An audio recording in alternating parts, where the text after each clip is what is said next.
చేసే ఇన్సులిన్ ఒకవేళ అసలు ఇన్సులిన్ రాకపోతే, ఎందుకంటే వాళ్ళకి ఆ బీటా సెల్స్ అనేవి లేకపోతే, అసలు ఇన్సులిన్ లేకపోవడం వలన గ్లూకోజ్ పెరిగిపోతే దాన్ని టైప్ 1 అంటాం.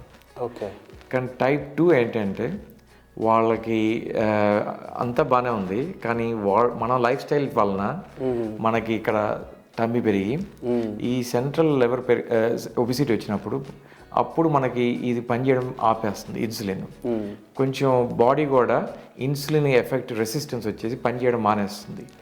దానివలన ఇన్సులిన్ పనిచేయకపోవడం వలన ఉన్న ఇన్సులిన్ కూడా మన బాడీ రెసిస్టెన్స్ ఇవ్వడం వలన ఆ గ్లూకోజ్ పెరగడాన్ని టైప్ 2 అంటాం. గెస్టేషనల్ డయాబెటీస్ అనేది కొంతమంది ప్రెగ్నెన్సీ అప్పుడు డయాబెటీస్ వస్తుంది, అది completely different one diabetes. So ఇలా 3 రకాల డయాబెటీస్, ఇంకొక other rare types of diabetes ఉంది, కానీ మెయిన్గా ఈ 3 రకాలు.